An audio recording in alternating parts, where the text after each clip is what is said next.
Okay, last but not least, can I welcome representatives from the Queensland branch of the Transport Workers Union, and for the Hansard record, gentlemen, if you could please state your name and the capacity in which you appear today. Thanks, Chair. Thanks, committee members and everyone else here today. My name's Peter Biagini, B-I-A-G-I-N-I.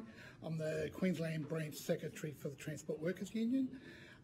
And I have my colleagues here, might introduce themselves, and I'll do an opening statement. Let's go. Let's start with you, Craig. I'm Craig Minns. I'm a owner-driver. I'm a member of the union, and I'm working the courier and taxi truck industry here in Brisbane. Thank you. My name's Neil Conway. I'm a member of the union. I'm Vice President of the TWU of Queensland. I'm on the BCom, and I'm an owner-driver for the courier industry. Great, and for the purposes of Hansard, BCom, BCOM being branch committee management. Thank you. My name's David Cullen. I'm a TWU branch member, but I'm a proprietor of Ipswich ProDrive or ProDrive Driving School, and been an owner-operator since 2000 for heavy vehicles, car carrying predominantly throughout Australia. Tremendous. Thank you, David. So, Peter, I'll come to you for an opening statement before we go to questions, and the floor is yours. Thanks, Chair. Look, I've got a number of dot points because there's no one bullet that's going to fix this industry. I've got a number of but before I go to that, I want to give a little bit of my background, which will help to where we were in the 70s to where we are today. You would think over the years things would get better, safer, but they don't. I started as a owner-driver, PUD, pick-up and delivery, in 1974, Ansett Freight Express. And for 2 decades, as an owner-driver, working in a workplace with about 120 truck drivers, it was 50%, 50 to 60% owner-drivers, and the rest was company employees. But as owner-drivers and as a group of workers, we stuck together, and the only difference between an employee and an owner-driver was the owner-driver brought his own vehicle to work. But that owner-driver got superannuation, got overtime payments, had RDOs, got meal allowance, everything exactly the same. And that worked really well for about 2 decades. It wasn't just Ansett Freight Express in those days. We had Main Nicholas, had the same similar system in place, TNT, McPhee's Transport, Brambles, QRX, IPEC, Wards Overnight, and more. All use that common practice, because back in the 70s it was hard to get workers in the transport industry. So they had to entice people to come in by paying them properly. So as I said, that worked really good for about 2 decades to where it is today, and my colleagues here will give an example of where it is today, where you have people doing the same sort of work, owning a 1-tonne courier van on $27 an hour. The casual labour component, as per the award, is about $27.30 an hour. So we've owner drivers on 20. These are owner drivers, so they are using their casual loading of an employee to pay for the vehicle. Right. And in fact, we have a very large company, which I got a text today. This is how cutthroat it's got, that are putting on owner drivers for $31 an hour with 1 tonne. This is a multinational company, are trying to compete in this new environment we're in at the moment with this COVID-19, where with everyone being home, the B2C, which is business to customer, online shopping is booming, and everyone wants to get a slice of it. So they're all cutting each other's throats to try and get a slice of it. So that's a little bit back how it was.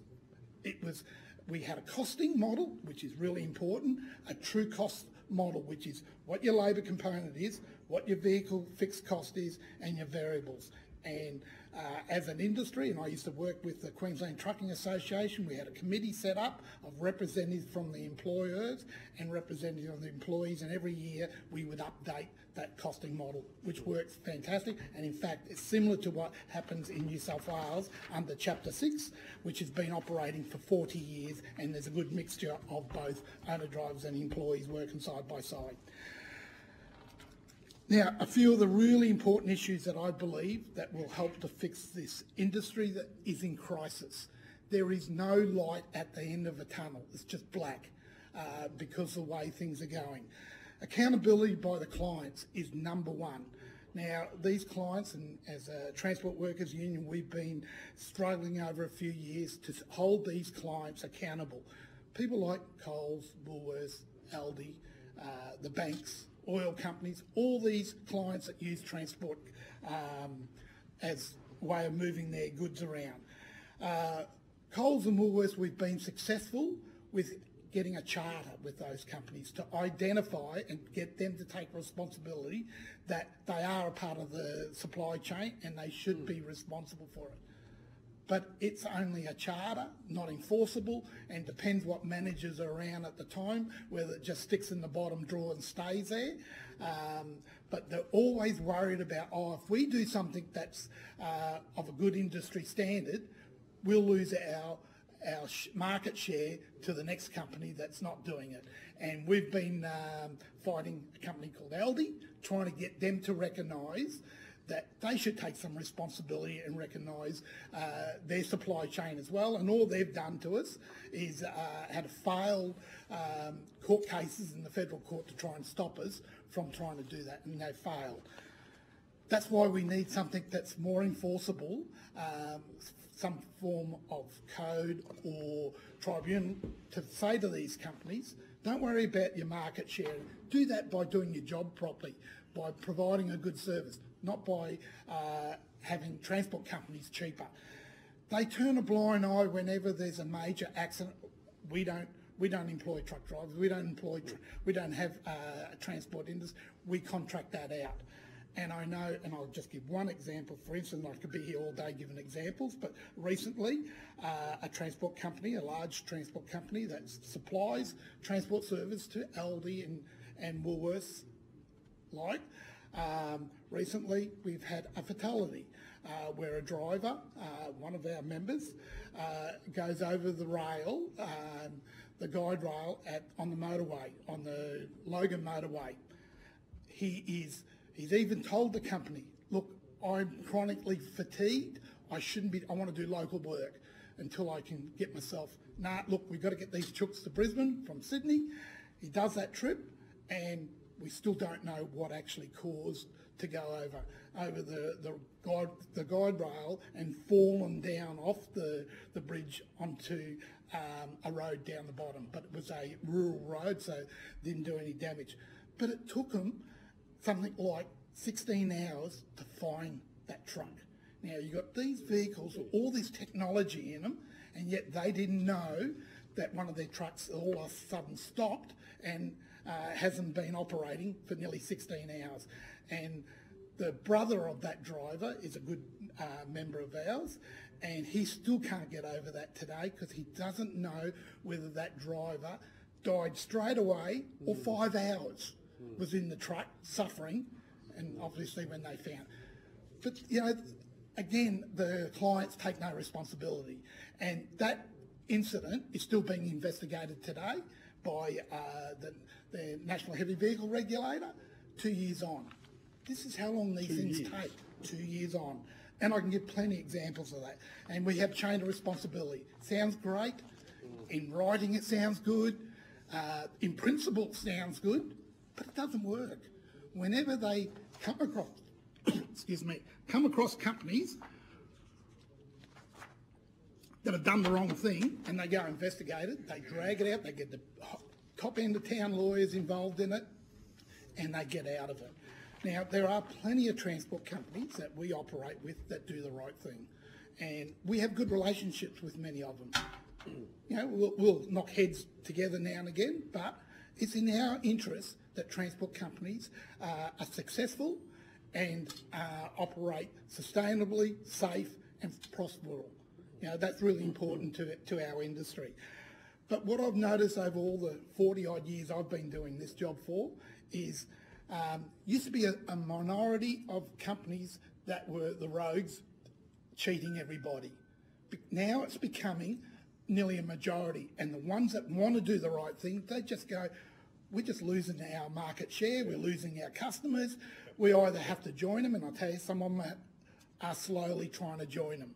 We hold them at bay, but they have no other option but to join it. So these clients have got to be accountable. I'll give another example of the clients. Woolworths, for instance, just in the last week awarded a contract for cash in transit, carding money. There's only two big players, there's Armaguard and Proseca. They awarded this contract because the company is going in on one-man crew instead of two-man crew. Driving safety down. They don't care. It's all about the cost. Again, you know, quite a few years ago, we had an inquiry into the cash in transit because people and the public were getting shot through arm hold-ups. So they put safety procedures in place. Now they're eroding them again. We're going back to where we were when people used to get shot. So these are the clients again pushing the industry down.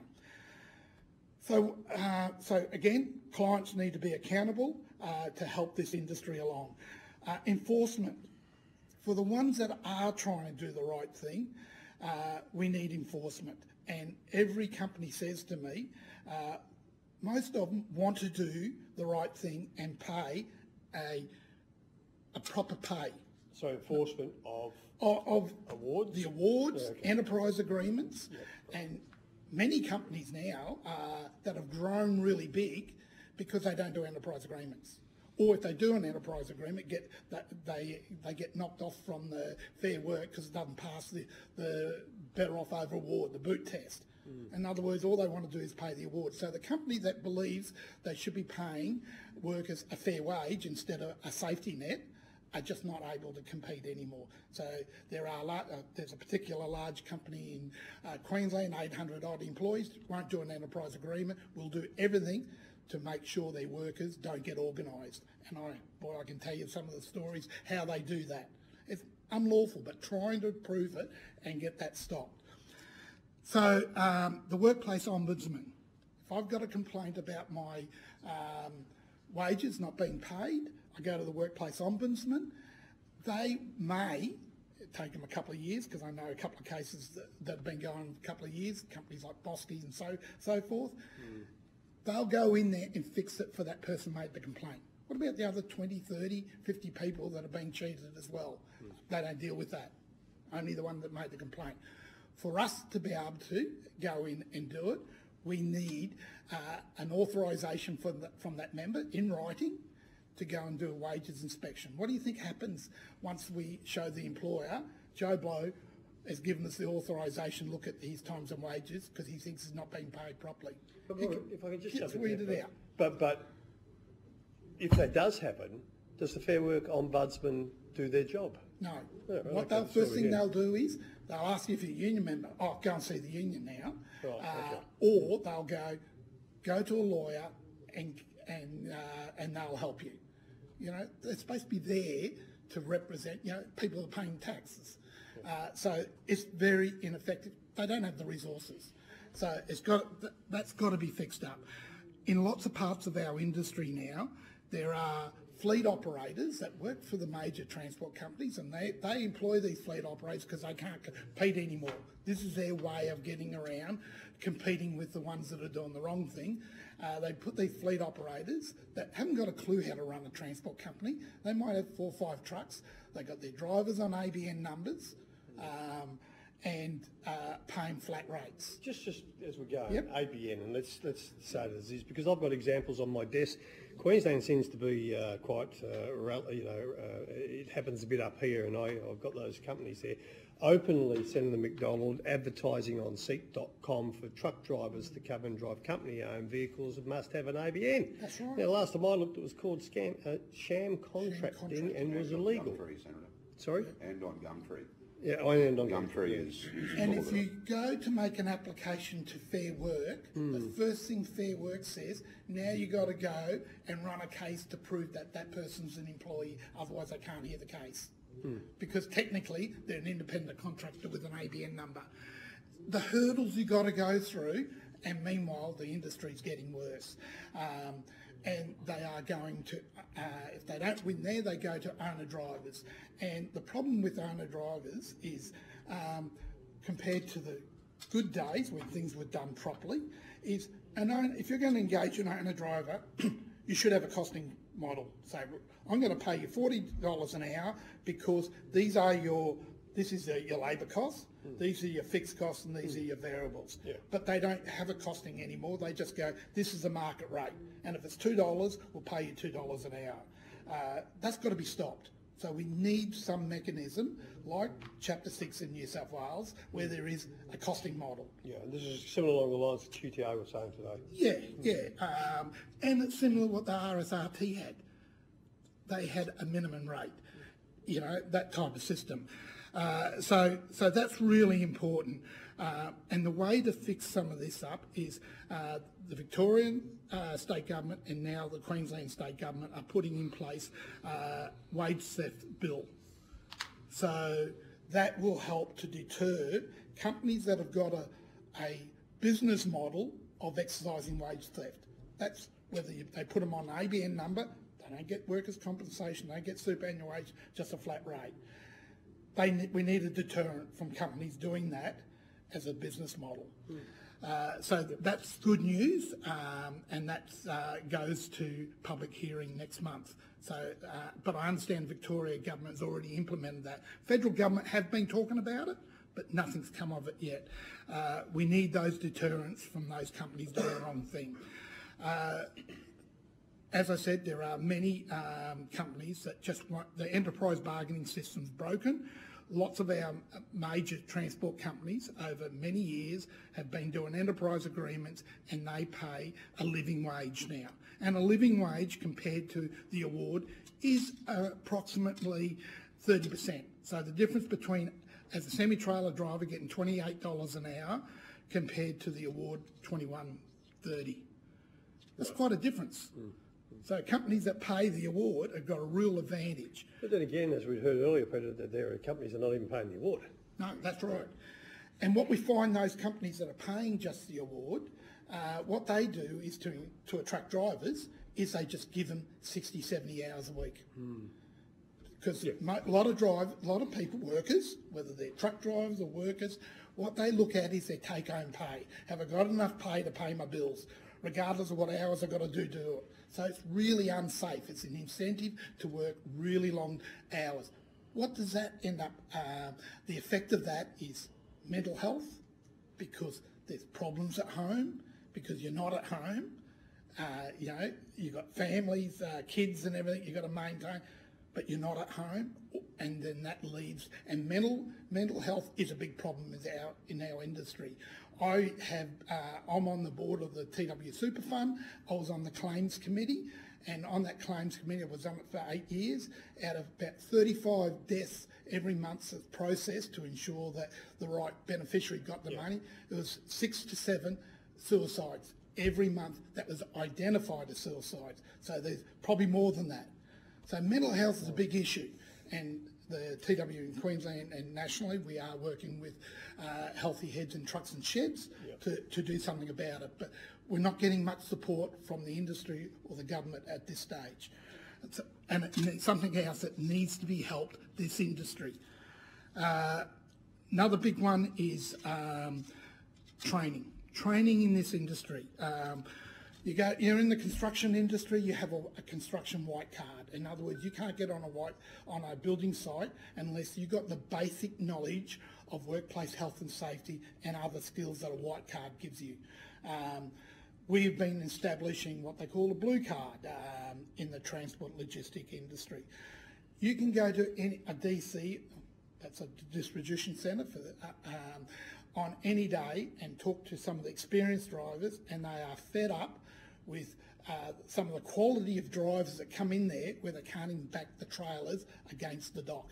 These guys go out on the highway and share it with the public.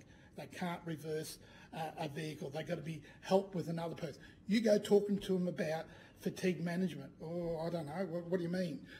I've got to raise this question with you, Peter, because it's been a long time since I did a driving test and as a road train operator, but we actually had to be able to reverse the bucket of nuts and bolts. So how the hell do they get a licence? Well, a lot of them, there's a lot of people that come out to this country on international licences and they just tick the box. They got a licence, tick the box. God knows how they got it. But certainly Dave, will be able to expand a bit more because he's an actual trainer. So he'll be able to expand even more on that. But all I'm telling you, what we see at the DCs, and when drivers talk to those people, to new people, they're usually new people in the industry, ask them about fatigue management, haven't got a clue. So our view is a blue card, which is similar to a white card in the construction industry, should have, everybody should have the basic workplace health and safety knowledge, should have basic fatigue management training course, those type of, and load restraint as a start. And then that will go a long way to make the industry safer. About attracting people into the industry. How do we attract young people? Because a lot of young people nowadays, oh, I don't want to do that job, work 50, 60, 70 hours a week. I got a life, you know, that's what they say, and I don't blame them. To attract people in the industry, and especially young people, you can be a tiler and you're a tradesperson. You've got some recognition, but you can be a truck driver, carton, fuel, dangerous goods, all these, you're just a truck driver. Our view is we've got to acknowledge these skills and to a stage where a professional truck driver is seen a profession, you know, equal to a tradesperson. In fact, if you're under the hand in hand with an apprenticeship then. Yeah, well, under as a grade 6 semi-trailer driver, it's 100% relativities to a C10 in the metal industry, which is what the lowest tradesperson is. So the pay rates, as per the awards, recognise that, but there's no actual link to skills. And if we were to do that through the training system, we would help to encourage young people into this industry because there's a career path. And Gary Mann talked about it earlier today. It's not just about driving trucks. There are many different aspects in a transport and logistics industry where there's a really good career path, and you should be recognised every time you learn something. You get certain modules for it and you keep adding to that. Great career path. So we've got to look at the industry in the long term, not just today and tomorrow. So they're sort of the outlines, and I think my colleagues beside me should give their examples. Before now. you go off on that, Yeah. before I come to the guys who actually got the steering wheels in their hands too, nowadays still, in terms of the training, and I know I've been quite vocal on this, and I have to say that there are a number of associations that really have their heads screwed on in the training space. Some of the state associations, NatRoads and the TWU, of course.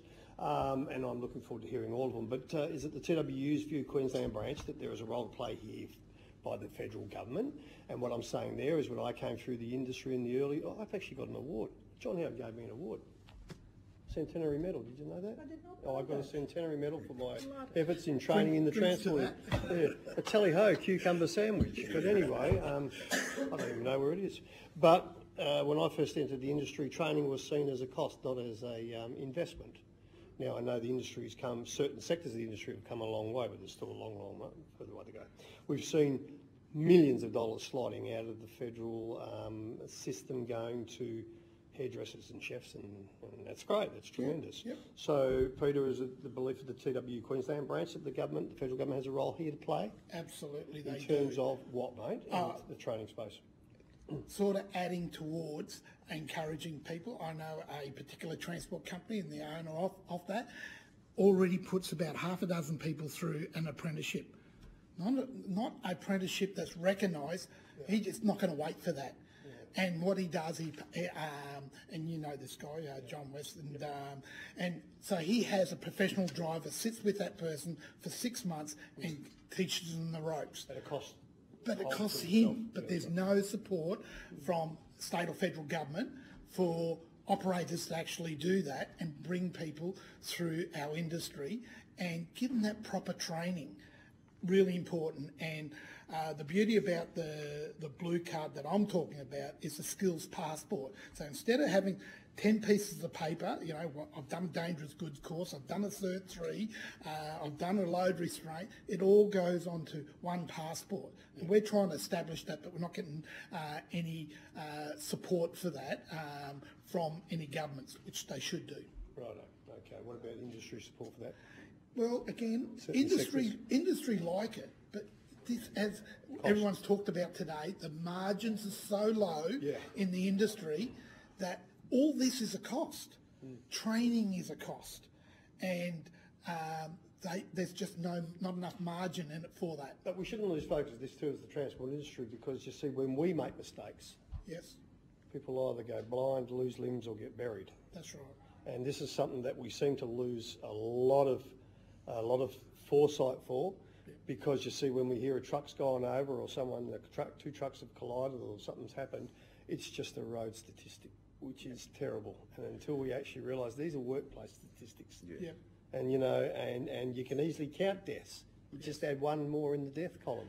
Well, when it's serious injury, it just disappears. What's amazing in our industry is in the mining industry, if there's a collapse and 5 people die or something, it's all over the news, there's an inquiry, everything. 5 people happens daily just about around the nation in our industry. It's cannon fodder. Oh well, bring in the next one. It's just not good enough. That's right, yeah. Not good enough where it's seen as traffic accidents. They happen all day long. But you get killed in a building site or mining, that's not traffic. That's a disaster. And it is. Yeah, but it goes further, not only for the 100-odd truck drivers that we lose each year, but the 1,200, the other 1,100 Australians that are killed in motor vehicle accidents. It's, oh well, let's just move on. And like you said, Peter, if that was an outbreak in a hospital or a mine or something like that, my goodness me, wouldn't you see some action? I've got an important point here, and what authorities will tell you, the numbers of deaths in truck accidents are coming down. But what they don't tell you is the number of hospitalisation is going up because trucks have got safer. They've got safer, so people don't die, but they end up in hospital and not able to get back in the industry. So when they just use that figure, it sounds, that's great, it's going down. But they don't count that other part of those people that never come back to the industry because they're crippled or all sorts, end up in wheelchairs or mentally, they're mentally disturbed over their accident. Of course. Senator McDonald, please feel free to jump in any time. Thank you. I was interested when you're talking about the delivery explosion during COVID. I have been watching the number of people getting Uber Eats. Is that something that's challenging the industry? And it's all cash. I mean, I assume that for the very small amount, what I would perceive would be the cost to do the job, that they're getting people who are definitely not being paid anything reasonable, and it's possibly cash. And it's not cash because the way it's done through an app, it can't be a cash transaction, but they are exploited, well and truly exploited. It's an unsafe. You see them maybe not in the rural areas, but certainly in the city areas. You think, what are you trying to do overnight, running around with big square bag on a push bike or scooter in heavy traffic? And as a driver, you're horrified. You think, I'm going to hit one of these people. That is dreadful, and they're big organisations from around the world, Deliveroo, and we cover that part of the industry. We're trying to organise it to get some better conditions. And I've got to say, the state government has put a voluntary code of practice with the restaurants, the food delivery people and ourselves. But it's a voluntary at the moment, but at least it's a start to make, because the restaurants are being slaughtered because they take a big slice of that, and then the transport worker is being exploited, and the guy in the middle, the Uber, Deliveroo, they always say, we don't make no money out of it. Well, they've got no expenses. They're not buying the food to cook the food. They're not having the scooter to deliver, put fuel in rego. They just got an app and sitting in an office space. So, but another part of that industry is, and I'm sure you've heard of it, what Uber done to the taxi industry, Amazon is going to do to the transport industry. And Amazon has built a fulfilment centre down the port of Brisbane. Not open yet, but they've got one in Sydney and 2 in Melbourne, and the issues we got in the transport industry now is going to get much worse without any form of regulation, because they'll exploit even more people, especially more people joining the unemployment queues now, that will do anything to try and get a few extra dollars. And Amazon and that, they'll just take their profits overseas. We've got to look at that. No workers' compensation for those people, no superannuation, going to be a long-time burden on us taxpayers. Okay, thank you. We'll watch out for that. The other one I wanted to ask you about was the super fund, the industry super fund you were talking about, and particularly payouts for people who tragically have lost their lives. I went off to try and get insurance, which I was knocked back on because I'm too old and buggered already, apparently. No good. Please don't say buggered. No, Anywho, but one of the, when I was doing some research, I was told it was very difficult to get those payouts. Do you have some sort of statistics on how long it takes to get a payout for somebody, or the you know, the family of the person who's been killed? This can be really complex because some people have very complex arrangements. They could have 2 or 3 kids to 2 or 3 fathers and all this sort of thing. That becomes complex because everyone's got to be notified. If it's a straightforward death and it goes to the beneficiary, to the wife, or vice versa, straightforward, it happens really quickly within a number of weeks. But when it gets complicated, they got to make sure that the right people get that money, and they put ads in the paper looking for any other beneficiaries that want to make a claim. So, you know, to do the right thing can take a bit of time, but normally, especially industry super funds, they are pretty good. We get reports every month on the delays, how long they take, and we ask questions and so forth. But normally they're quite good. But at the moment, the big thing is getting their $10,000 out, and that's been a big issue for the super funds at the moment. Can I ask for some statistics on the payouts of the life insurance? The time, please, because I've just had a few people come to me, particularly with funeral expenses, and then they've got to carry them for quite a long time because they're waiting for payouts. So. Well, normally they will pay the funeral benefit, you know, and then that comes out of the settlement. Oh, it does. That's I only can talk about the super fund I'm involved with. Yes. That they can make the beneficiary can make that request, and it happens straight away. Yeah. Right, guys, you've got the steering wheel in the hand. The time we've got left, tell us what we need to hear. Look, in relation to the sector that I'm in, which is the taxi truck sector, the courier industry, the major issues are that there's a churn and burn approach to owner-drivers and to drivers generally within the sector. There's a huge number of people, because there's basically no barrier to entry to go and buy a cheap truck or a cheap van to start contracting. There's a huge number of people who are looking for work. We've got, as Steve Corcoran mentioned earlier today, there's 25 million people in the Punjab, for example, who are looking for work in Australia or wherever they can get it, and they just want a fair go. They're not, you know, there's nothing wrong with that. They're looking for a fair go, but they don't get it here in Australia. Instead, they come in here. They may be coming in here on family visas or on family reunion visas or on some other visa, and then they're exploited mercilessly, both by people in their own community who might own a truck and by the courier and taxi truck companies. And those people end up driving the rates down for everybody else because they'll take whatever they can get. They're not entitled to any form of government support. They can't get the dole. If they don't work, they starve. And you'll often see, I mean, you know, the rate that I'm paid through the firm that I'm with at the present time with the 12-tonne truck is $42 an hour. Now, $42 an hour, as you would know, doesn't come close to covering the genuine costs of operation of a truck like that. It's just how it is. Now, there are all sorts of dodges, if you like, used to bump the overall payment up. There are certain additional times that are charged and that sort of thing. But overall, the net rate is still well below what it really takes to operate that truck. And I've looked to see regularly some of these guys who are coming into the country and they are working 2 to a vehicle, which means they're getting paid half of what I am. This is on the metro operation? This is in all of the taxi industry, the taxi truck industry. 2 to a vehicle? 2 to a vehicle. There'll be 2 of them working out of the one vehicle because they can't get work. One of them doesn't have a truck.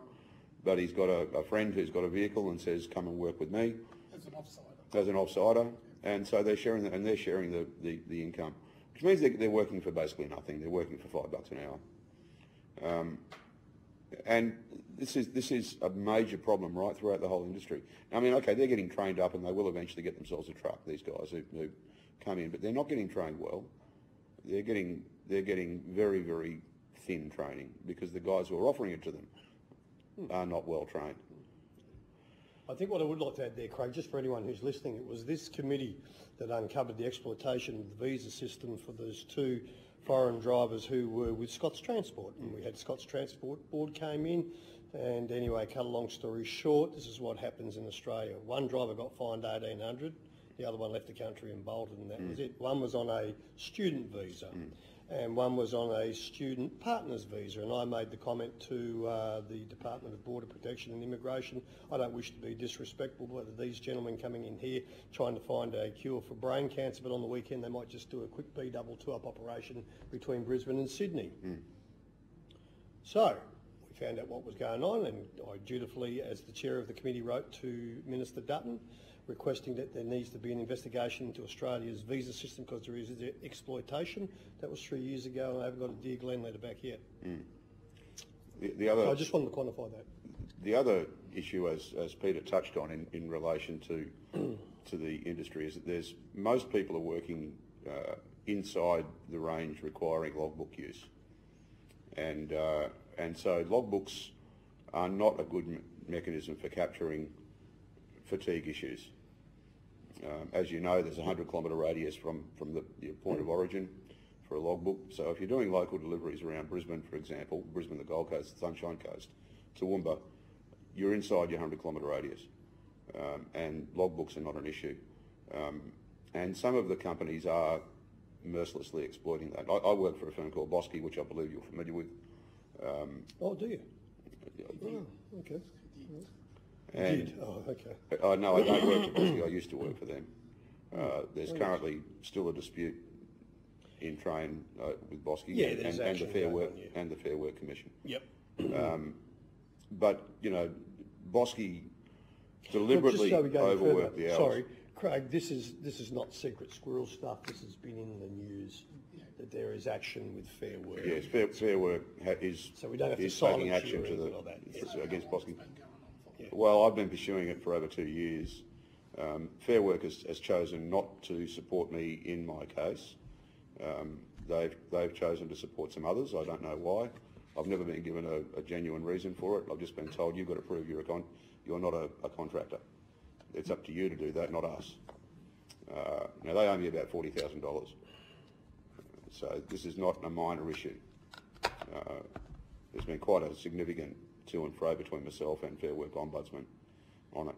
But you know, these guys, the way they work is I was hired on to do a contract with Star Trek, Australia Post, and I was there for a few weeks. I was then asked, look, would you like to do another shift? You know, we've got an extra bit of work on with because they have a contract with Total Logistics Services, who operate a contract with Coles, and they said, we've got a run for Coles you can do, you know, a bit of extra money. I said, yeah, okay, no worries. So I went and did that, and then it just gradually ramped up, and in the end, before I pulled the pin on it, and I really cracked up. I mean, there's a long story in it, but anyway, I ended up doing, in 1 week, they had me, I did about 80 hours, 82 hours, including 2 days when I did 21 hours one day, 3-hour break, and 16 hours the next day. And I was rung up at home at the end of a 21-hour day and told, you've got to be on the dock in 3 hours' time. And this was subbing to Coles? Coles and Star Trek. Just before we go any further, Jerry, can we write to Coles and to Star Trek to request that they come forth before the committee, because there will be a series of questions that we need to ask them. I can provide you with all of the Times evidence, Senator. But Coles don't do this because they're an ethical employer. Well, hang on, I'll just Toll, get the tongue out of sorry, I Toll, was going to say me backside, but I'm Toll, not cheek. Coles Express, isn't it? It was Coles Express, yeah. And Toll was managing the logistics aspect of it, the warehousing aspect of it, So much for the Coles Charter, eh? and also Star Trek. Star Trek, we're fully aware of it. Okay. So, Yep. yeah. Anyway, look, this is an ongoing issue. I wasn't the only one in that position. There are many others in that position with Bosky, and it applies right across the industry. There will be this same thing goes on. Right. Okay. So, Craig, then that's fine. Can I take the opportunity so we don't lose before we... I'd love to hear from Neil and David as well. So Craig, thank you very much. And you and I have spoken before, and that's great that you're here. Neil, your turn, mate. Yeah, after that. I've been in the industry 23 years, primarily in the courier industry. I'm more fortunate probably than Craig, where like Peter, I have a contract with Star Trek, a 5-year contract where I get increases each year, and I get a reasonable rate. I get about $40 an hour to run a 1-ton van plus GST, Yep. and overtime and all sorts of things. However, besides the premium fleet in Star Trek and the priority fleet in Toll, the majority of other couriers are on substandard rates, whether it be a piece rate where they've got a principal contractor at Australia Post and he'll clip the ticket for $2.40 and he'll pay the guy doing the delivery $1, irrespective of the number of parcels he's got. He might get 300 parcels or $300, he's had a great day. But there are times out there when he gets 30 parcels and he gets $30 for the day, So, and then you have the toll fast guys who are getting $27 an hour to run a vehicle and also pay their, take a wage out of that. And there's just absolutely no way in the world that you can run a 1-ton vehicle, pay yourself a reasonable income to support a family and have a safe, fully maintained vehicle on the road. There's just absolutely no way in the world. So when you have all these other couriers being paid these lesser rates, it undermines what I'm being paid, what I've fought for to get, and so with the TWU, the only way we felt that we could improve that situation was to get a minimum rate put in for all couriers and all owner drivers, so that they can't be paid a substandard rate. They've got to be paid something that reflects the cost of running a vehicle and reflects the cost of their labour. It seems to me that I've worked for Australian Air Express and Star Trek for 16 years out of that 23, and it seems to me that if you're on the delivery side of a parcel, you're a cost. If you're picking the parcel up and sending it, taking it to the airport to send it, well then you're a revenue earner or generator. But when you're on the delivery side of it, you're just a cost to the business, and they don't value that cost unless the client complains about it. So what you have is your main ports, which will be your Sydneys and your Melbournes, and they generate the bulk of the freight. And at the moment the Gold Coast generates a lot of freight as well, because a lot of people have decided, well, I'm just sending freight around Australia, I'm going to live on the Gold Coast and do it.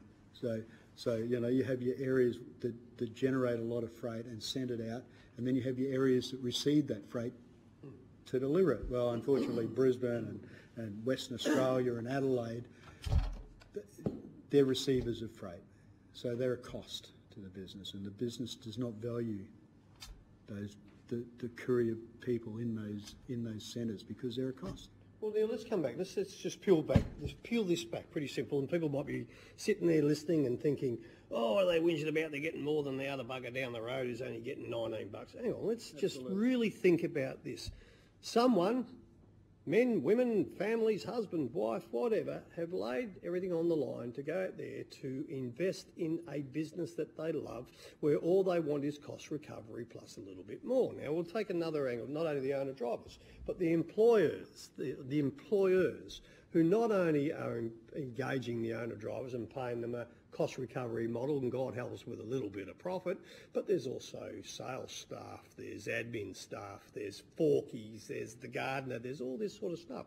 And I nearly said the F word, like frustrated, right? That industry bodies run protection rackets for the maggots that are doing the wrong thing. Yes. And this is the message we got to get across. We're not out there as owner drivers saying we want to be paid 3, 4, 5, 20 times more than the going rate, plus. All we want to say is, when is someone, apart from the union, going to stand up? And we're hearing employer bodies now saying, yes, enough. You can't continue to protect the bottom of the barrel, the scumbags who are going out of their way to not only undermine our good truck drivers, but our forkies, our business owners, our admin staff. Absolutely. You're 100% correct, Senator. Comment here. Yeah. The client, you go online and to buy something, which I don't like doing, but other people do, lots of people do, it'll say spend $100 and that transport cost will cost you nothing. Who pays for that? These guys. our transport, the transport company, and then pushed onto the driver. You know, that is wrong. And that's what's causing the problem. A lot of the guys who are getting the lower rates, whilst obviously they want to be paid the higher rate, they're worried that if they put their head up above the turret, they're going to get it chopped off. So it comes down to people like myself and Craig and whatever who are on a better rate, who can say, well, you know what, I'm 60 years old, I've got a couple of years to go, I need to leave a legacy for the people coming behind me. Yeah. And at the moment in the transport industry, you would not recommend it to anyone because unless you can get in with a good company, you're just going to get... And how long the company's going to be around is the question. And how long will they be around? Hence it comes back to what you were saying earlier, Peter, that responsibility. We know that there is... See, when a transport business goes out there and buys depots and trucks and trailers and commits the noose around their neck for X millions of dollars, whatever, we've got to remember this too. When the gun is put to their head by the client and says, sharpen the pencil, you've got to think, those poor buggers, what the hell are they going to do with all those trucks, those trailers, that equipment, So hence again, it comes back to the end of the day, there has to be some form of big stick, whack around the head, I don't care how we frame it, that the client cannot continue to drive down the rates. Absolutely. Okay. 100%. Can I just butt in here as well, Senator? Just in relation back to the small transport companies, the Capitals, the Metros, Allied, Phoenix, etc. They're taking somewhere between 25 and 50% commission on what they charge from what they charge the client before they pay their drivers, their owner drivers. Yeah, I'm not here to protect them. So that's what's happening. That's where the money's going. Yeah. Yeah, no, I fully understand. I just want to be clear, but there are many decent employers. Yes, but there by are. crikey, there's some real ratbags. Yes. Anyway. All right, thanks, Neil. David, as the trainer, mate, I might have to sharpen my skills up the way I'm going, but anyway. Well, as you said before, how does training have to do with federal? Well, the MC licensing, B-double road train licensing, is done through the ASQA, which is a federal body. I know who they are. They had no idea what was going on, but anyway. So those guys are probably responsible for a lot of the MC licensing, and they don't know that. Not over the bull. I mean, it's done by state bodies that regulate it. Queensland TMR is the regulator up here now. TMR has actually just taken a bit of an insight into the MC licensing. I was MC licensing up till about... I know why they have, mate. Yes. I was MC... Congratulations, they've done well. Keep going, David. I was MC licensing up till about 18 months ago, and I stopped MC licensing for the very simple reason that I could not do what they wanted to do and compete in the market with the other driving schools and get people trained up in a B-double, or they could jump from a HR, so they could go from a 20-tonne truck to a 120-tonne truck in a day. And easy. It was, and it was. It still is. It still is. And there's the training. I mean, I suppose it probably starts with us. And the federal government have actually just released a training stimulus package for driver trainers. And they're paying for people to become truck instructors now and teach people how to become truck instructors. So, which is a disaster waiting to happen. As it is, we've got unqualified drivers out there, and they're just ticking the box, tick and flick, and they're able to do it in an hour.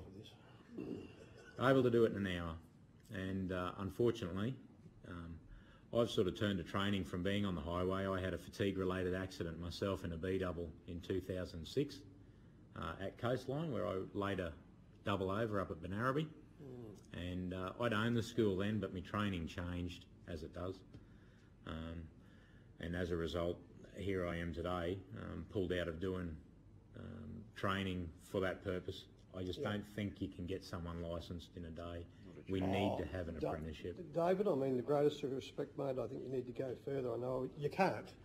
You can't, all right? And we've seen some terrible examples, and I don't know if you read that brilliant report from the Rural and Regional Affairs and Transport Senate Committee on Training. You see that?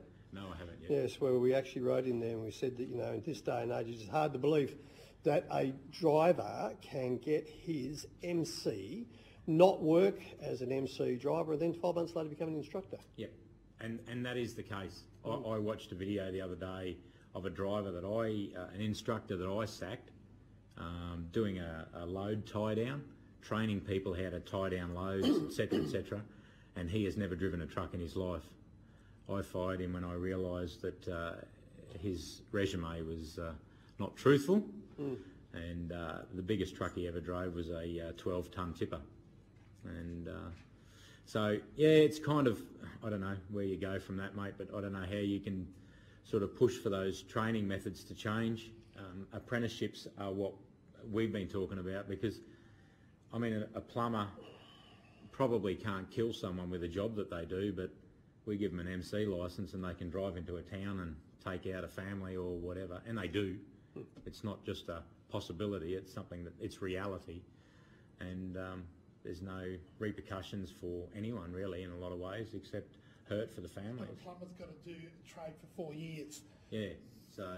Guess what the plumber charges to get to the job? He charges right too, doesn't he? Yeah. I think, David, look, get your experience, you know, your opinion on this, and I'd raised it in the Senate quite vocally, I thought, a couple of weeks ago, where the example of the Melbourne truck driver, and this is, I can say this, it's all in the news, and crikey, a young man called Sandeep Singh, who, wherever in Melbourne, came in, got his training, and he worked for this absolute bottom of the barrel scumbag mob called ERMS Transport, who contracted Civic Transport, says it all, doesn't it, you know, who did his one-day training, got the truck, and then now there's a family who've lost a loved one, and this young man is tormented to the point where he's tattooed the person's name and her police number and the day that he killed her and all this. And there's two lives that aren't going to come back there, let alone. You know what came out of the government? Have a guess. Nothing. 5/8 of bugger all. Yeah. There was a guy that, there was 350, TMR did remove 350 licences off people in December 2018. Yep. And the party responsible, 19? Up here in Queensland? Yeah, in Queensland. The one through the trainer that got caught? In WA? Oh, no, in WA, yeah, sorry, WA. There was one in WA and there was one in WA Queensland. and one here in Queensland. Yeah. And the trainer that was doing it was actually a second party, so he never got touched. That's right. It was the RTO that got rolled, and the RTO hadn't been doing anything with transport. He hadn't had a truck license. He didn't even have a truck licence. So, what's the fix, Dave? And with your expertise here, what's the fix? What needs to be done apart from industry as one, which now certain sectors of industry, and I congratulate certain industry representatives now singing from the same hymn sheet, who are actually saying this needs to be fixed. But what's your look, I think they need an apprenticeship. What's happened these days is different. The old school ways was we were taken under someone's wing. We did a licence at a time. We learned how to drive that truck. We learned to drive the old truck, the worst truck in the fleet, so that we knew how to drive, because everyone's got that worst truck in the fleet that they sit down the back and the apprentice gets all the bad jobs. So you kind of need to train people from the ground up, not doing it the way we're doing. You know, I'm tearing my own business apart, but like not doing it the way that we're doing it. The way we're doing it's wrong. We shouldn't be able to jump licences. They should have, if not an apprenticeship, like a tour of experience to do. There has been some talk of hours in a logbook before they can jump licences. See, I'd like to throw a curveball out here, because as an ex-truck driver, this is what gets up my snout. We learnt at the hip of our old man, most of us. And I'll say this loud and clear, most of us learnt illegally. And most of us got our experience getting in behind the steering wheel and having a pedal. All right? And I've got to tell you, it turned out good truck drivers. We did. Now you can't do all that stuff now because all the experts have got into it anyway. I think, and the insurance companies and all that. Sorry, no, you're right. but we learnt. Yep, we did. But we also learnt as part of being a truck driver. It wasn't just getting the flashy bang and getting the photo taken and I hope I've got a third trailer so I can cart more freight for free. That's right. But we actually learned how to, sorry? They weren't 600 horsepower trucks No, in no, those that's days. true. No, they weren't. So you couldn't do too much damage learning. True. They were chugga, you know. Yeah, that's true. Very different That's times. so true. So it's even more, you know. But I'm thinking that truck driving needs not just getting in behind, turning the key on, starting it up and get going, but we should be building in. I want your thoughts here, Dave, and to you too, Peter. We should be building in basic things like loading, lashing. We should have being able to repair and change a brake light. Yeah. We should be able to say, oh, I've got a flat tyre. I need to change that flat tyre. Yeah. You know, what's your thoughts there? Rather than just. I agree. I agree. From an early age, we've taken the most basic, natural way of learning away from everyone. When we were kids, we went with Dad in the truck. You'd watch him. You'd see what he did. If your dad was a carpenter, you'd go to work with him on a Saturday. Now you're not allowed on the job site. Now you're not allowed in the truck. Now you're not allowed to go to that workplace anymore. It's all fear of safety, you know. I understand that side of things, but that's the most natural place to learn is when you're growing, when you're doing it subconsciously. You're not thinking about what you're not learning, but you are learning. You're not in a classroom, but you're learning every inch of what Dad does. You're watching. Every student that we get now, where the families from the transport industry, we can whistle them through, no problems at all.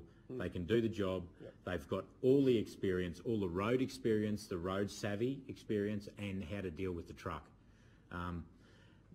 We can get them through in about 6 or 7 hours in a crash box type thing. Yeah, of course. The others are about 8 to 12, and you're leading them the whole way.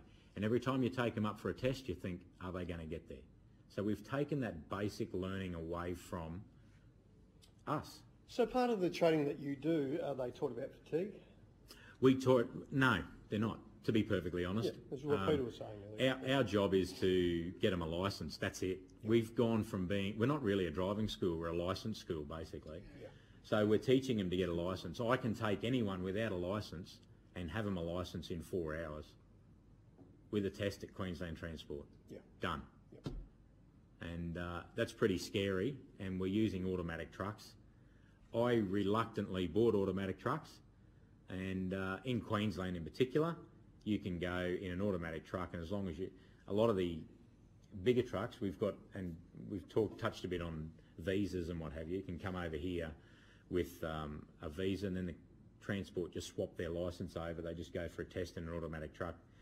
They might retain that automatic car, automatic HR, automatic B-double, and they only do that in 2 years. Then they can take a Hyundai XL to Queensland Transport, do a test, and have an open class licence, a manual licence. Not a full crash box, but they can have... Hang on, just come back a bit. Yep. Take a Hyundai XL. Yes. What's an open licence? There's a B condition licence, which is a synchromesh, and if they do it in the Hyundai, they get a B condition synchromesh licence. Truck licence. Yep. If they've already done the automatic, if they've already got their B double licence, if they've already got their B double licence and they've got an automatic B double licence, they can take a car to Queensland Transport and have the automatic removed off their licence. Makes sense to me. Where's the problem? Okay. there's also another. Again, I'll give that example of John West, for instance. Yeah. That he has a mentor sitting beside that driver for that whole bit at a cost. Yep. But he's smart because he goes, yes, it's a cost, but that person will stay with me and I can sleep overnight because I know he can drive the vehicle properly. That's a smart operator, and that's what you need. If you're going to be an electrician... There are some that do that. Let's just... There are some really good trainers out there, and we do some guys that the companies have trained their guys and then they look after them, so that's good. You know, if I'm going to be a plumber or electrician, I cannot get, after I've done the theory in the classroom, I'll go out to the job site. I've got to have a tradesman with me while I'm doing my job to show me what I've learnt. that's what we need in this industry for the future. All right, so look, in 60 minutes, you've got 60 minutes, no you haven't. You've got 60 seconds, guys. I'll come back to you, Craig. Peter, I'll leave you to last, mate. You've got 60 seconds, Craig. You're the man pulling the purse strings. You're the minister. What would you do to tidy up this industry? What would be a first good start? We won't shoot for the top. What would be first good start? I think introduce proper training and proper safe rates. Okay. Simple as that. Yep, that's pretty easy. Neil? I think somewhere owner-drivers can go to, if they have a dispute with their principal, somewhere that can get an enforceable undertaking that's like a Fair Work Ombudsman or a Fair Work, instead of having to go to court, which is, the cost of going to court, no one's going to do it. You need to go somewhere where we can get an enforceable undertaking for the owner-driver if he's got a problem. So you need a tribunal situation. But does that, what without a minimum rate? Well, whether it's a minimum rate or whether it's enforcing conditions unfair conditions in a contract, or it could be for anything, But sure. But currently, if you've got a dispute with the guy who's giving you the work, you've got to take him to court if he rips you off or if he does anything. Well, you're just not going to do it. Thanks, mate. David? Mate, it all starts with the training. It's a long-term problem, unfortunately, but we've got to start with the training. We've got to start with the trainers. We've got to start with training, and we've got to start with road safety and training them properly with road safety, because a lot of the trainers, I can give you an example of a guy that failed 3 truck tests and then went and did a driving lesson in a car. And what? In Queensland. And got his truck licence? He was a driving instructor in Queensland. Oh, driving instructor? Yep. And he failed 3 truck tests, but he was a car driving instructor, and he got out of the truck and went and did a driving lesson in the car after failing 3 truck tests. So that's the calibre of training we've got. You can't make this crap up. Okay, thanks, David. Peter? Well, we need an industry watchdog with teeth on it, like a German Shepherd. Now, you can call that whatever you like, a tribune, RSRT, whatever you want to call it, but it needs to have expert transport people on that tribunal, that industry watchdog, that understands transport, where we can take, whether it's a client or transport company, to there and say there is something wrong with the way this contract applies to this transport industry, where a client is squeezing them, because it's not hard to work out what a minimum condition should be. Costings.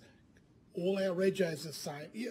The cost of transport around Australia, all the components of it, it's pretty well the same nowadays. Rego, all that type of thing.